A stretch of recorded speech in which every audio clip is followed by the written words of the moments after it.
लोग अच्छी तरह से जानते हो कि महात्मा बुद्ध बहुत ज्ञानी, तपस्वी, बहुत ही कोटि के संत रहे हैं।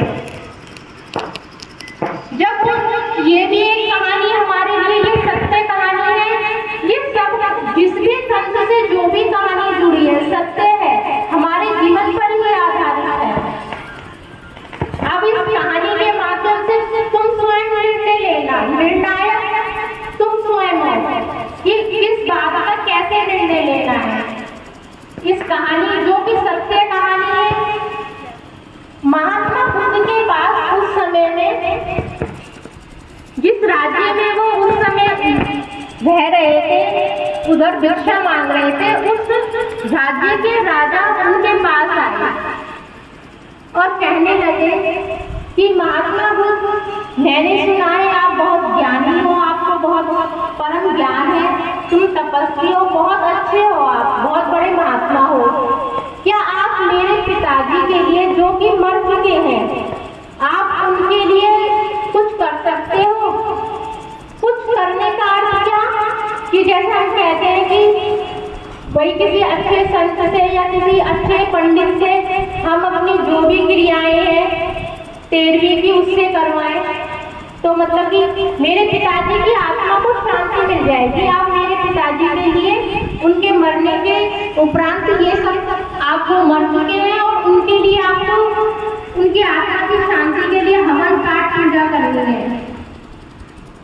जिसको परम ज्ञान हो जाता है और परमात्मा के अंदर लीन हो जाता है, उन्हें आडंबरों से कुछ अर्थ नहीं रहता है।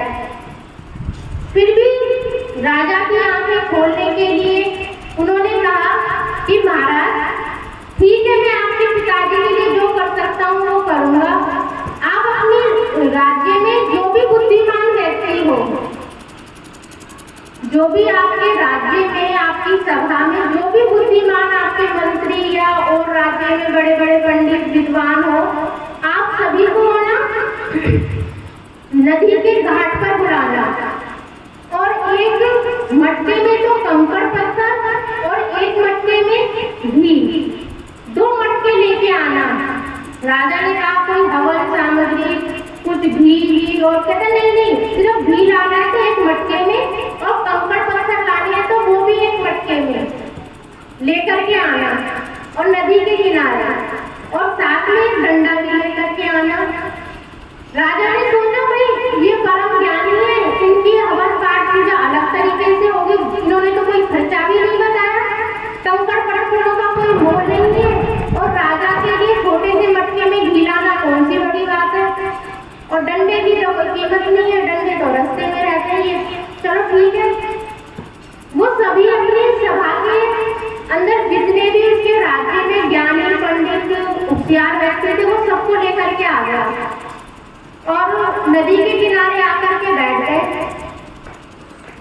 महात्मा बुद्ध ने कंकड़ का मटका उठाया, नदी में डाल दिया, घी का मटका उठाया, उसको भी नदी में डाल दिया, और डंडा लिया। अब डंडे को लेकर के पहले घी का मटका फोड़ा, फिर कंकड़ पत्थर का मटका फोड़ा। अब कंकड़ पत्थर का तो सब कुछ नीचे चला गया, कंकड़ पत्थर और वो मटका भी नीचे चला गया, क्योंकि फूट चुका था। अब घी के मटके को तोड़ा तो मटका तो मिट्टी का था, वो नीचे बैठ गया। अब जो घी था वो ऊपर तैर रहा था। अब महात्मा बुद्ध ने कहा राजा से कि मैंने हवन पाठ पूजा कर दिया है, आप देखो कि आपको क्या दिख रहा है, कंकड़ पत्थर कहाँ है? अरे कि वो तो प्रकृति का नियम है, भारी से कंकड़ पत्थर वो नीचे बैठ गए, घी था और वो तैरने लग गया। ये तो नियम है प्रकृति का, ऐसा ही होना था। तो महात्मा बुद्ध ने बड़े ही सरल स्वभाव में कहा कि आपने जो आपके पिताजी खत्म हो चुके हैं, आपके जितने भी ये बुद्धिमान व्यक्ति हैं, हम क्या इस प्रकृति से अलग हैं? क्या इस प्रकृति के नियमों से हम अलग हैं? किसी के करने से कुछ हो सकता है? कहते मनुष्य के अच्छे और बुरे कर्म, जो भी तुम्हारे, मैं तुम्हें सिर्फ और तुम्हारी सभा को, इस राज्य को सिर्फ एक बात समझाना चाहता हूँ, जिससे कि आप लोगों का ये भ्रम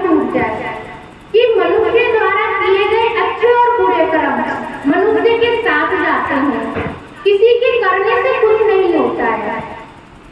जो भी तुम्हारे पिताजी के अच्छे कर्म थे वो इस घी की तरह उनके साथ रहेंगे, और जो भी उन्होंने बुरे कर्म किए थे वो उन्हें लेकर के इस पानी में डूब जाएंगे।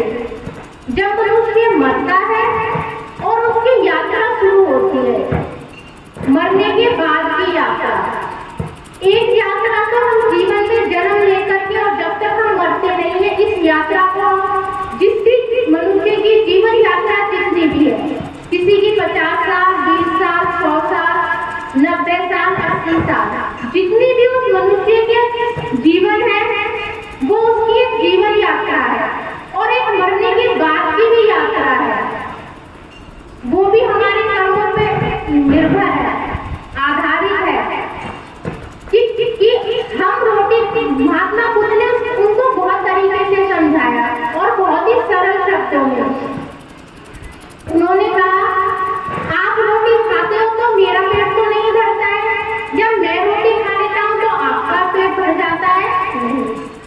आप जब रोटी खाते हो तो आपका पेट भरता है, मैं जब रोटी खाता हूँ तो मेरा पेट भरता है।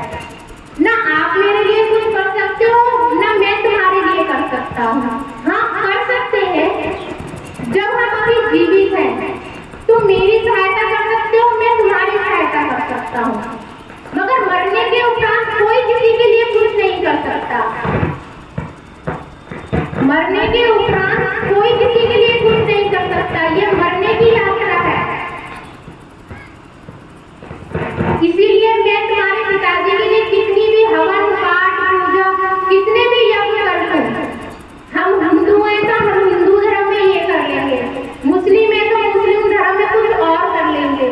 आज हमारी आत्मा हिंदू धर्म में हुई है, कल मुस्लिम धर्म में होगी, ईसाई धर्म में होगी, जिससे हर एक धर्म के अलग रीति रिवाज, शादी ब्याह के, मरने के, सबके रीति रिवाज सबके अलग है, परंतु इंसान परमात्मा ने एक बनाया है और कोई भी किसी के लिए कुछ नहीं कर सकता है। यदि करना है तो जीते जी करो। किसी को अपने माँ बाप के लिए करना है, किसी को अपने बच्चे के लिए करना है, अपने अड़ोसी पड़ोसी के लिए करना है, तो जीते जी करो। मरने के बाद तो सिर्फ आडंबर रह जाते हैं। जिस भी धर्म में हम हैं, मुस्लिम धर्म में, हिंदू धर्म में, तेजी करनी है, बरसी करनी है, ये सिर्फ एक माध्यम है, मगर किसी के करने से कुछ नहीं होता है। मगर इसको समझेगा कौन, जानेगा कौन? जिसको परमात्मा ने ये समझ दी होगी, जिसको डर नहीं होगा कि अगर हम ऐसा नहीं करेंगे तो ऐसा हो जाएगा, वैसा नहीं करेंगे। तो मैं किसी को कहने के लिए या करने के लिए नहीं कह रही, मैं तो सिर्फ जो संत का ज्ञान है वो आपको बता रही हूँ कि जीवन में जिसको भी कुछ भी करना है वो अपने जीते जी कर सकता। तो अब करने में जानते तो सब है, फिर वो जानना और मानना आ गया। सब इंसान जानते हैं कि हमारा व्यवहार एक दूसरे से कैसा होना चाहिए, रिश्तों में हमारा व्यवहार कैसा होना चाहिए, बच्चों के साथ हमारा व्यवहार कैसा होना चाहिए। किसी की अगर हम सुन लेंगे, पलट के जवाब नहीं देंगे तो हम छोटे नहीं बन जाएंगे। परमात्मा ने कहा है कि सबसे छोटा है वही संसार में सबसे बड़ा है परमात्मा के दृष्टिकोण से। इसलिए यदि हमें परमात्मा का दृष्टिकोण जानना है, पहचानना है, तो हमें परमात्मा के दृष्टिकोण से कोई हमें चार बात कहे तो हम उसको सुन लेंगे, तो शायद हम परमात्मा के दृष्टिकोण से सबसे बड़े होंगे। यही बात जाननी है, जान के फिर उसे माननी है। बच्चा भी कहते बच्चे को तो समझ नहीं है, वो मिट्टी खाता है क्योंकि उसे समझ नहीं है, मगर हम तो बड़े हैं, हम तो मिट्टी नहीं खा सकते ना, क्योंकि हम जानते हैं। तो जानते हैं तो हम मिट्टी तो नहीं खाएंगे, मगर हम बहुत सी बातें और भी जानते हैं कि हम थोड़ा चुप रह लेंगे या किसी को पलट के जवाब नहीं देंगे, तो शायद हम ही जान करके और फिर हम उसको मानना शुरू कर देंगे, परमात्मा के बताए हुए रास्ते पर चलना शुरू कर देंगे। तो हमारे जीवन में सुखों का आगमन हो जाएगा। हम दुखी क्यों हैं? कहते हैं दुख का कारण परमात्मा नहीं है, मगर हम सब कह देते हैं कि इसके साथ बहुत बुरा होगा, परमात्मा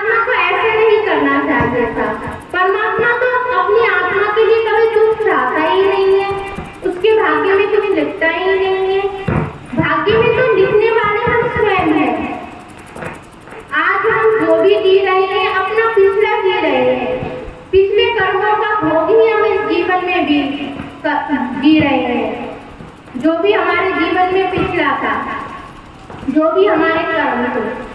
तो परमात्मा कहते हैं कि कर्म पे हमें विशेष ध्यान देना है। जैसा हम करेंगे वैसा ही हम बोएंगे। कोई किसी के लिए कुछ नहीं करता है। कहते हैं माटी चुन चुन महल बनाए, लोग कहे घर मेरा, नागर मेरा नागर तेरा, चिड़िया रैन बसेरा, हंस उड़ जाए अकेला, जब जो दिन का मेला, कोड़ी कोड़ी माया जोड़ी, जोड़ भरेला ठहरा, संग चले ना झेला, भैया संग चले ना झेला। ये कबीरदास जी ने कहा है कि हम एक कहते हैं कि कंकड़ पत्थर मिट्टी से हम कोई भी अपना घर बनाते हैं।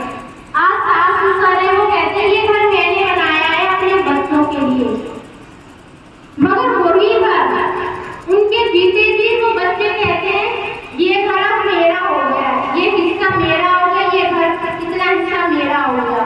वो कहने वाले सास ससुर की ये घर मैंने बनाया था, कहते माटी से तुम महल बनाए, लोग गए घर मेरा, नागर मेरा नागर तेरा, चिड़िया रैन बसेरा, और हंस उड़ जाए अकेला, जब दो दिन का मेला। कि अभी तो ये माँ बाप ने कहा है, अब माँ बाप अभी जिंदे हैं, मगर अभी बच्चे कह रहे हैं ये घर मेरा है, ये घर तेरा है।